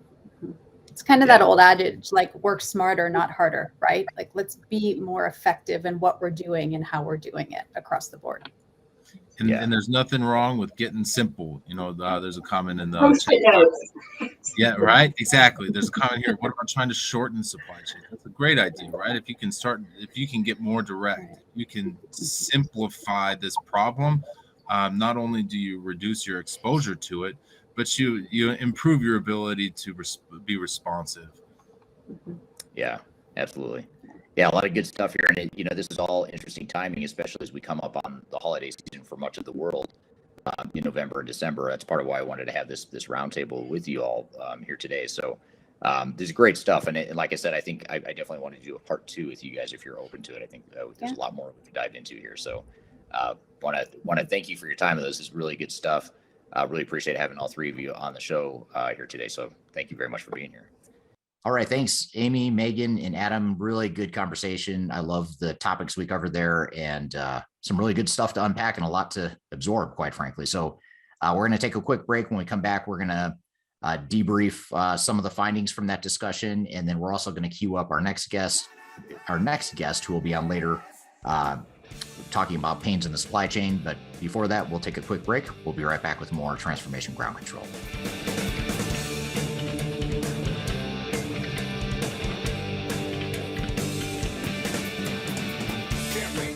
If you are aiming for transformation success, turn to Third Stage Consulting Group.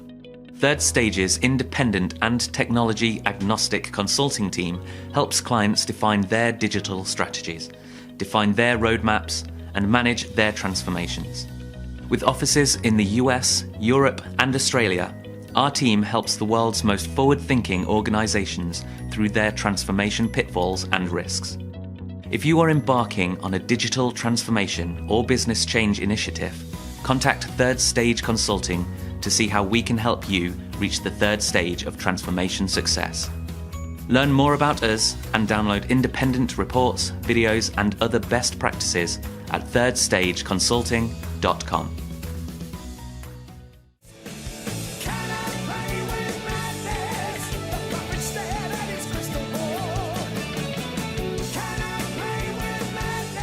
Hello, welcome back to Transformation Ground Control, episode number 43. You can find new episodes every Wednesday on YouTube, LinkedIn, and all the audio podcast platforms. Be sure to check us out there. Be sure to also check us out on social media. Any social media platform you're on, we probably are too. So look for Third Stage and or me personally on there. And we're constantly putting out daily content about digital transformation best practices, as well as supply chain best practices as well. So what did you think of that discussion, Kyler? That we had there's a lot we covered there. There's a lot we didn't cover, a lot we could easily spend another hour with those guys. But what were your thoughts? Yeah, absolutely. I mean, what an interesting group of professionals kind of talking through what the supply chain looks like from all different lenses. Obviously, Adam has the third stage experience, and then, Amy and Megan bring a whole different experience to the table when it comes to how they service their clients. One thing I wanted to ask you about that Amy said specifically when you asked her kind of like, what are you hearing from your clients regarding specific pain points or anything that they need to, I guess, prioritize within their supply chain strategies. And she had said sustainability, and she referenced some kind of world governments and them having some connection and working together and those types of things. And I wonder if you could elaborate on that a little bit more. Yeah, I thought it was interesting too. It's not always the first thing I think of when I think about supply chain management, but as she was saying it did remind me that a lot of what I read about with supply chain management in general is focused on sustainability and sort of evaluating suppliers and vendors based on their business practices and ethics, whether it be, their contributions or their focus on climate change, whether it's the way they use labor and making sure they're not using slave labor or other things that people are oftentimes opposed to. So it's really, I don't know if sustainability is the best word, or if it's more, in my mind, it's sort of like philosophical or ethical alignment, you know, it kind of fits who we are as an organization. And therefore we're going to work with that supplier, you know, versus this supplier over here who's not aligned with what we believe in and what our values are. So I think it's very interesting. I think it's important too, you know, regardless of what your views are. I mean, I think you need to have supply chain partners that are sustainable, and it's just a good way to be more active and have a more active role in the overall supply chain as well. Definitely. And I love their consumer focus too. A lot of times when we talk about the supply chain, we don't always think of the end user, the first type of experience. And they even went so far to kind of carve it down to maybe a Gen Z or millennial market, a younger target consumer that has this brand new behavior that is almost immediate when it comes to digitization of their experience. So when you are a company, when you're going through a digital transformation, how do you forward think your customer experience and understand what their expectations may be for your products, goods, or services? Well, it all starts with sort of viewing things from their perspective, because when we're talking about supply chains or technology operations in general, a lot of times we're focused inwardly on what's happening in our warehouse and how are we moving stuff around. And we tend to focus a lot on our own pains and our own challenges. And it's really easy to lose sight of, well, what, you know, it may be painful to us, but what does it look like to the customer? Maybe they feel the pain 10 times as much as we do, or maybe they just don't feel it at all. And it's just more of our own issue, which is a whole nother story. But I think the key is to really map the customer journey from the first time they interact with your organization, even before they become a customer. Map that journey and what it looks like in most cases. That can be very, very powerful.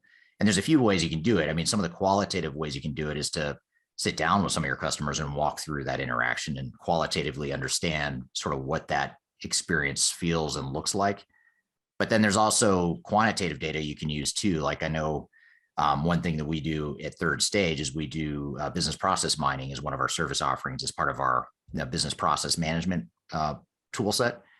And business process mining in general, what it does is it tracks how quickly things are moving through the process flows. So if you look at the customer facing processes, you can quantify where the bottlenecks, where the breakdowns, where the issues with your processes that are most likely to affect your customers, which may or may not be the same processes that you feel the pain of internally.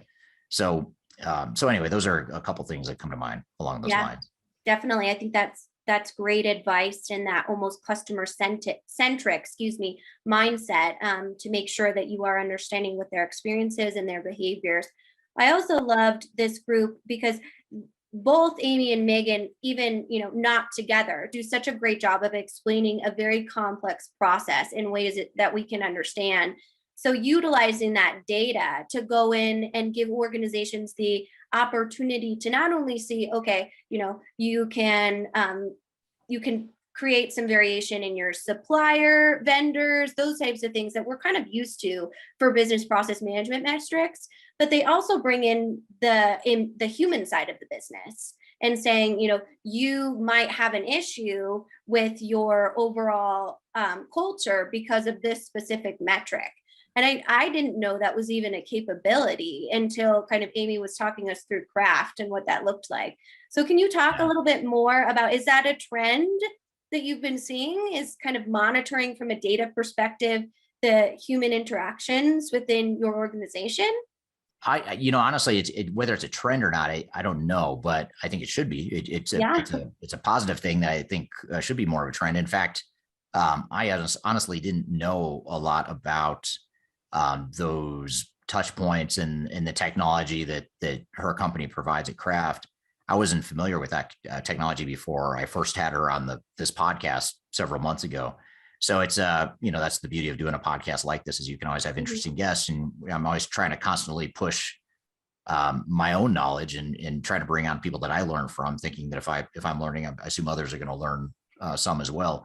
So it's something new to me, and I think it's fascinating. Though I think that they're spot on with their strategy and the problem statement they're trying to solve, which is what are those different human interactions, and even the things that may seem on the surface like it doesn't have a lot to do with supply chain management. Like she's Right. talking about what she's talking about, the financial viability of the supplier, the employee engagement of the supplier, the cybersecurity ratings. Mhm. Those are all things that in the past, I don't think a lot of organizations were thinking about. In fact, I don't think many are still thinking about it, except for customers of Kraft right now. So I think they have a huge untapped market that they could be tapping into for that type of technology. And there's others out there too, other types of supply chain technologies that can help with that kind of stuff. Absolutely. And you'll hear in my interview with Mitch right after this that I stole Megan's buzzword of sparkly data, and I've been using it on a daily basis, and I just really love it. So, Nice. thank you for for passing that along to me. But I think it might be helpful, just in our last couple minutes here is to talk about maybe the three key learnings that this group taught us about how businesses can optimize their supply chain. And I think one of the ones that I really took away from this is just the overall analyzation of it, and looking at every part and understanding every part of the supply chain. So you do have that level of visibility in order to look at any stopgaps or anything that might be happening that you might not be able to control the shipping prices like we talked about earlier, but you can certainly control how you warehouse items or your inventory management when it comes to that type of thing. Would that be something you would agree with? Yeah, absolutely. I think it's very true. And then what were maybe some two other key findings that you had? Well, I think in addition to that analysis, data visibility, all that, that whole bucket of stuff that you're alluding to, the other things that come to mind are what you mentioned earlier in the episode about how there's so many moving parts and how complex supply chains are. I think we know that intuitively as consultants because we're dealing with our client supply chains every day and we're always helping clients through it. But given the, sort of the nature of the issues in the world today with supply chains and backing up and looking at it more from a 30,000 foot view, like we did with that panel, it really exposes like how many moving parts there are in these supply chains when you look at the whole thing. And there's so many, just thousands, if not more, little pieces in any given supply chain that if one breaks or one goes wrong, it triggers, through the entire supply chain, sort of like Christmas lights, since we're in the holiday season, you have Christmas lights, one bulb goes out, the whole thing goes out. It's sort of like that with supply chains. So that's probably the other one. And then, I guess the other, it's more of an unknown for me, I guess. And it alludes back to something we talked about earlier, which is just how are we going to fix it? Part A, but part B is the government going to step in and do something, which, some listening would think that's a good thing. Some listening are going to think that's a bad thing, or, others might not be sure, but that's sort of more of a unknown of what can we expect from government entities. And it doesn't need to necessarily mean that every government throughout the world is going to step in and intervene, but all it takes is one or two or a handful of government entities to step into parts of the supply chain to start regulating, and that could create some unintended consequences too, as we talked about. So I don't know that that's really a takeaway. It's just more of a open question that to me is a big takeaway. Oh yeah, big question mark there. And if I were to add one more, I would say what I learned personally is just the flexibility and the moldability of processes. I know Megan had said, we've all worked for those Fortune 500, 200 companies where, even filling out a form is 16 steps. Well, maybe looking at those processes now and not being so rigid with them to be able to get your end good to your consumer as fast as possible or through a different process, and adds a little creative flexibility. And, as a creative thinker, I think that's something that we talked about last week of being that business technologist is so important to kind of include it within your supply chain strategies. That's usually much more technical. Yeah, absolutely. Yeah, it's an important piece of it for sure. Well, good. Well, I'm excited to talk to Mitch too about that. He had some great insights as he's one of our main consultants that helps with our clients that are dealing with supply chain issues. So I think it's probably a good time to bring him on. Yeah, absolutely. And you reminded me during a break that I was completely wrong when I said his title. I said he's either a senior consultant or a manager at third stage. And you reminded me that he's actually senior manager. He started as a senior consultant, became a manager, now a senior manager. but that just goes to show the caliber of guest you're about to hear from, Exactly. who's someone who's going to move, that moves up very quickly within the ranks of third stage. So this is actually a clip that of an interview you had with him recently. So we're going to play that for you as soon as we take a quick break. We'll be right back with more Transformation Ground Control.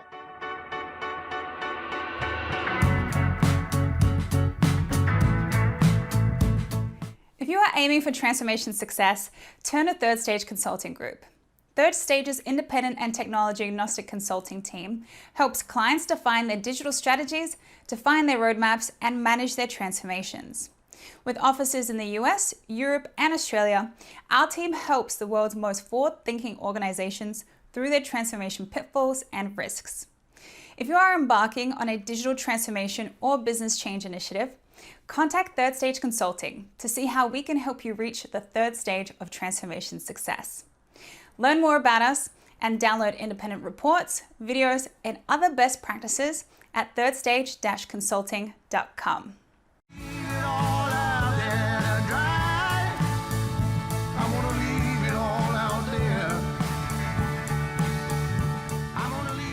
Hello and welcome back to Transformation Ground Control, episode number 43. I'm here with Kyler Cheatham. And Kyler, you recently had a conversation with Mitch Ottoson from the Third Stage team. So tell us a little bit about this interview, or cue it up for us so we know what to expect here. Absolutely. This was for our sister podcast recently, Digital Stratosphere, which comes out with new episodes every Wednesday. And we talked about the episode. It's actually called Pain in the Supply Chain. So we just talked about why we're experiencing all of these issues similar to that, but from the lens of someone that actually helps business through it. So with that, I'd love to welcome Mitch to Ground Control. Thanks for having me. Absolutely. Absolutely. So let's jump in and let's start from the beginning. Can you provide kind of a brief explanation of what supply chain is and why it is so important specifically right now? Yeah, absolutely. So supply chain is really the operations and the order of operations that our consumer goods take in order to get from raw material into the finished good that you purchase off of somewhere like Amazon. And so it's the entire step and journey that all of your products take to get to your doorstep. Excellent. And so can you kind of explain to us how you at Third Stage interact with supply chain with our community of clients? Yeah, absolutely. So I'm working with several clients that are in the manufacturing space right now, and some of their biggest challenges involve figuring out how they're going to get their raw materials to be able to keep up with the high demand that they're experiencing. It seems like everyone has record high demand, and they're trying to figure out what's the best way to make sure that I can have all the raw materials that I need to meet this demand and take advantage of this opportunity that my business has been presented with. Sure. That makes so much sense. And there's a ton of news coverage regarding supply chain right now. And so why right at this very current climate are we worried about supply chain so much? That's a really good question. And I think that it's important because we're experiencing unprecedented times and circumstances right now, and it's causing disruptions everywhere. A supply chain really is a system and an ecosystem, and we're experiencing disruptions throughout the entire system that are really causing pain and headache, and ultimately result in higher costs for consumers at the end of the day all over the place. Yeah, definitely. I know we've all seen those very daunting satellite images of kind of all of those cargo ships outside the LA ports and things like that. So why is that blockage happening? I've never seen anything like that before, and I hope to never see anything like that again. Really, it's the disruption that we talked about earlier, where there has been a shortage of labor to be able to unpack those cargo ships, to be able to take them out of the port and truck them across the country to get to their final destination. But even before that, so many of our goods were produced in China, and during the heights of the COVID-19 pandemic, they weren't able to be in factories and be able to be producing things, and that really caused a huge disruption to our ecosystem that we're just now seeing the effects of, several months later. Yeah, definitely. It's so interesting, that domino effect, because you would expect kind of the heightened issues, which obviously we experienced a lot of disruption in the beginning phases of the COVID-19 pandemic, but now kind of as we've evolved to understand what life is like with going through a global health pandemic, it seems like now the supply chain, that ripple effect has really hit the consumer, and trying to understand what that means to be a consumer in 2022, if you will. Yeah, absolutely. It seems like it everywhere you turn, there's a labor shortage somewhere, there's a supply chain shortage that's not allowing us to get the things that we need. And on top of that, we just keep buying stuff. And when demand is at record highs like this, businesses are scrambling to try and figure out, how can I meet this demand, and what do I have to do to make it happen? So I would say that we are causing issues throughout the supply chain, and that's caused by unprecedented demand and the inability to deliver the supply. Absolutely. That makes a lot of sense. Would you say that the transition, because I know you've helped a lot of our clients go through a transition, that they were kind of forced into a transformation because of the COVID-19 pandemic. Would you say that because e-commerce or digital marketplaces have kind of blown up, is that a big reason of why we're experiencing additional heightened demand? Yeah, absolutely. And I'm very thankful that the clients that we have worked with have identified the need to go through this transformation, and that COVID was hopefully a positive driver for that, that'll help to set their business forward and allow them to be thriving on the other side of the pandemic.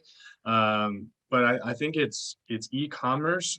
Everyone is looking for that Amazon type experience, and that's really become our expectation as consumers. I want to click a couple buttons and walk out to my front doorstep and have it arrive a couple days later.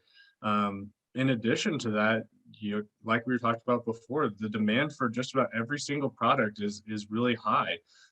There was a huge spike in the cost of lumber not too long ago. Mm-hmm. Building has been at an all-time high. Construction, not into home improvement projects. People are all of a sudden at home and decide to do DIY projects, and again, just so much demand for these things that it was really unexpected, and it's really causing a lot of our clients to pivot in the way that they look at their businesses. Absolutely. I was so ready to build a she shed out in our backyard, but my husband was like, no, absolutely not. Mostly because he feels as though he would be doing most of the work, and he's not wrong about that. But I felt He's not wrong.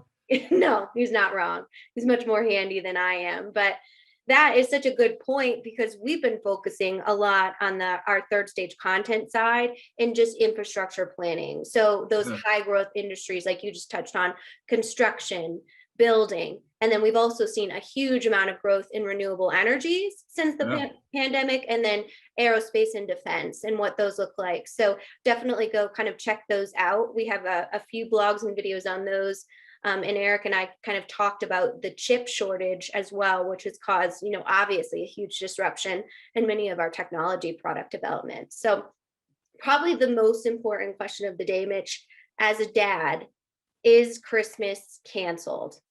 Oh my because gosh. of supply chain. I'm so thankful that my daughter is young enough to not really know what's going on and to be nervous about Santa coming. I do think that Santa will still be coming, but I think that folks really need to be prepared earlier this year and to spread out their purchases as much as they can. I've seen several retailers extend, and Black Friday's already been extended over the last several years, where it was, just one day, then it became a week, and now we're looking at Black Friday in October, and really stretching that out to allow consumers to get those discounts and those prices that they're looking for, that they've been waiting for all year for the holiday season. That's one avenue that retailers are taking to try and fight against the spike in demand that they know is coming. So get out and do your shopping early is my best recommendation. That's what I'll be doing, at least. Yeah, absolutely. Well, thank you so much for helping us break down these really basic concepts of supply chain. I think it's a neat time to be a consumer in the fact that we get that deeper level of understanding of what's kind of happening. So thank you so much, Mitch, for all of that great insight regarding supply chain. We're going to take a quick break, and when we come back, we're going to kind of dig into some best practices that organizations can utilize to optimize their supply chain.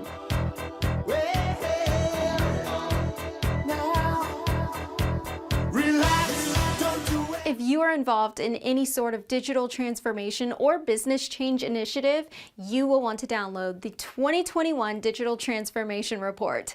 With its comprehensive overview of business and technology trends and best practices, this report is a must-have guide for any transformation project or executive team. Download this free report by visiting Third Stage Consulting at thirdstage-consulting.com. You can also visit our website to learn more about us or download independent reports, videos, and other best practices. Again, visit thirdstage-consulting.com today to learn how to take your transformation to the third stage of success.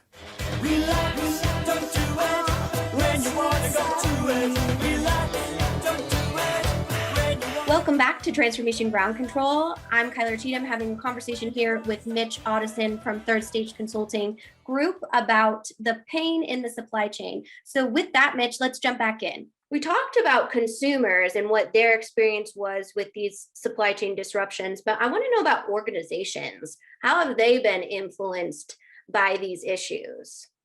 Yeah, absolutely. And really, we're seeing this across all different verticals, across all different industries. It seems like no one is immune to the supply chain issues that we're experiencing. So now really is a good time to make that investment in upgrading technology to be able to get some of those advanced analytics and some more of those softwares that allow you to do what if scenarios to be able to better account for these types of situations, identify bottlenecks, and to be able to make the best decision for their business. Sure, absolutely. And I think you touched on this, but there really is no industry that you've seen that is immune. Are there any industries, you had mentioned construction earlier, but any other industries that have been really highly impacted that you want to mention? Yeah, absolutely. I mean, I know as a consumer, the automotive industry has been heavily impacted by this.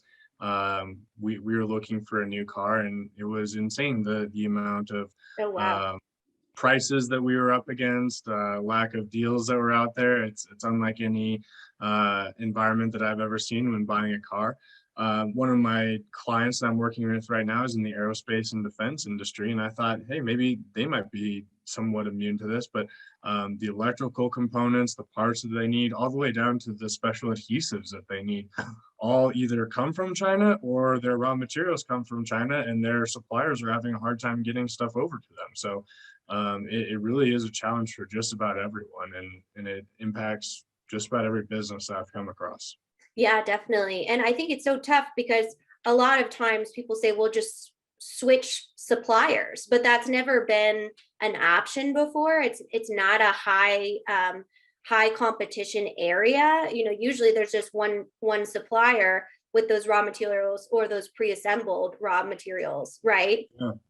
Yeah, that's exactly it. Or there's a lot of companies out there that have taken the if it's not broke, don't fix it approach. And they've stuck with one supplier because they've always done business with them. It's just easier to do that. And really, we're seeing that you have to get creative when it comes to your supply chain and looking for alternative paths and options, because you never know when something like this could happen. I hope, I don't expect another global pandemic to hit, but it can, things can happen, and other shocks can hit an ecosystem like a supply chain like this, and folks really do need to be ready for it. Right, absolutely. So, this conversation has been such sunshine and rainbows so far. Is Christmas canceled? So I kind of want to focus on knowing that many things are out of our control as businesses. But what are some things that organizations can do to overcome these supply chain issues?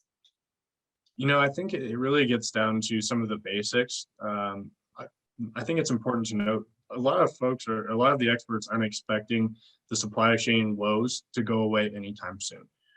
There are some large scale efforts that are taking place, like a lot of production is being moved to Mexico. A lot of microchip processors are moving to the United States where they were in China. So those are some long-term solutions that can help the problem, but there's some immediate steps that you can take to be able to get to when the long-term stuff takes place. And I think that's really thoroughly evaluating every step of your supply chain, looking for additional vendors that you can look for, looking for additional buy opportunities where you could take advantage of buying more quantity if a vendor does have something that you need. You could also go through and look for alternatives and replacements. This is a great opportunity to evaluate what goes into your product and determine if it's absolutely necessary, if there's another option, especially knowing that, hey, consumers are showing that they're willing to absorb the increase in cost. Right. So if there's a higher, more quality component to your product that you've been putting off adding, maybe now's a good time to add it into your product and see if consumers react the way that you expect them to. Yeah, definitely. And then what about like business process management when it comes to evaluating your processes, looking for some efficiencies? Is that something that our clients can do, or you advise our clients to do to kind of help with supply chain management? Oh, absolutely. There's always opportunities to get more and more efficient. There's always excuse me, there's always an opportunity to get more efficient. There's always an opportunity to look at your internal processes and see what you can streamline, because there's often times where our clients have found that they are the bottleneck. And really, our clients need to be able to react quickly. And so reducing some of their own internal red tape has allowed them to take advantage of opportunities when raw materials are available or labor is available to be able to make quick hiring decisions. Becoming more and more efficient is a great way to navigate these uncertain times. Excellent. And then I know obviously you're a software expert when it comes to helping companies choose software that might help with things like labor shortages. Can you talk a little bit about maybe some emerging technologies like AI or machine learning to work with processes that can be automated throughout this labor shortage that might help? Yeah, absolutely. So with machine learning and some artificial intelligence, we're finding that there are more and more solutions today that will allow users to be able to react to information more quickly. I think a lot of folks, when they hear machine learning, think that the computers are taking over and that it's going to replace the people. But the way that I see it impacting businesses is that it gets the right information to the right people at the right time. And so a lot of our clients have very smart, very capable people on their staffs that really just need to have the right information to be able to make a good informed decision. And that's what these softwares are really enabling them to do. They're able to enter in some of what they're seeing, whether it be product lead time or identify bottlenecks that are coming up, and it gives those people the tools to be able to go and take care of the situation. Excellent. And it sounds like based on what you're saying, there's some options for additional software support when it comes to being able to maximize what you can do with your supply chain right now. What about data and just kind of cleaning up your data, making it sparkly, usable, actionable, and that piece will that help with these supply chain issues? I think that the key word that you hit on in there is actionable. The ability to take action on the information that's in your data and allow that to take shape is really a benefit of these new systems and the technology that's available in the market today. So it absolutely is. And the ability to take advantage of data that had been in a silo before, that existed in one part of the business but was not readily available to another to take action on, is a great opportunity for you to streamline business processes and to make the best decisions you can with the data that's available. Excellent. Well, those are all such great tactics. Anything else you want to share when it comes to best practices regarding supply chain? Yeah, I think in general, just taking a look at your entire process and sitting down and being thoughtful about how you want to go about doing things. It's so often that folks focus on running their business instead of working on their business. So taking that time to actually evaluate, does this make sense? Does this work with the current environment that we're in, or is there an opportunity for us to pivot the way that we do things. That's such a critical piece of running a successful business, and we're fortunate that we've had clients that are doing just that and bringing us on board to help them out with that. So continuing that exercise or starting that exercise for the first time is the biggest piece of advice I could give any business owner. Definitely being intentional about that supply chain mapping, it sounds like, is really kind of the first step to, fixing any blockage that you may experience. So if some of our listeners or our community today want some additional information on supply chain resources, what would you suggest for them? I would recommend definitely reaching out to us here at Third Stage. We really do a good job of working to understand a supply chain, all the components and pieces that go into it, and help to make recommendations on how to streamline your processes and any opportunities for efficiencies. So yeah, I would definitely recommend reaching out to us. My contact information is included in the podcast notes. We just published our 2021 digital transformation report. We've got some recent supply chain videos, some great blog posts about the topic. So definitely reach out to Third Stage and see how we can help you. That's my biggest recommendation. Excellent. Well, thank you so much, Mitch, for being here today.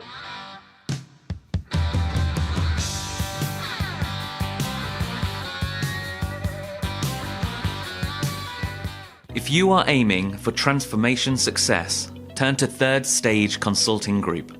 Third Stage's independent and technology agnostic consulting team helps clients define their digital strategies, define their roadmaps, and manage their transformations. With offices in the US, Europe, and Australia, our team helps the world's most forward-thinking organizations through their transformation pitfalls and risks. If you are embarking on a digital transformation or business change initiative, contact Third Stage Consulting to see how we can help you reach the third stage of transformation success. Learn more about us and download independent reports, videos, and other best practices at thirdstageconsulting.com.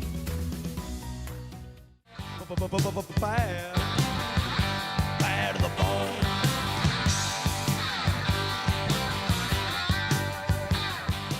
Hello, welcome back to Transformation Ground Control. My name is Eric Kimberling here with Kyler Cheatham. Kyler, that was a really interesting discussion you had with Mitch and in our sister podcast with the Digital Stratosphere podcast, which, by the way, you can also find on the Third Stage YouTube channel, as well as on all the audio podcast platforms. You can find both this podcast, Transformation Ground Control, and our sister podcast, Digital Stratosphere, which tends to be more bite-sized podcast, I'd say, whereas Ground Control is the 2-hour, epic long episodes. Stratosphere is more of those bite-sized 15 to 30-minute types of segments. So all that being said, what were some of your takeaways after that conversation with Mitch? Yeah, I think one of my biggest ones was just the ability or his recommendation to look at your distributor contracts and see if there isn't, a different distribution avenue or some renegotiation in there. I guess I never really considered that as something that was within kind of those controllables we talked about for an organization. And it sounds like that's something that a lot of the Third Stage clients are really looking at right now. Is that something you would kind of agree with?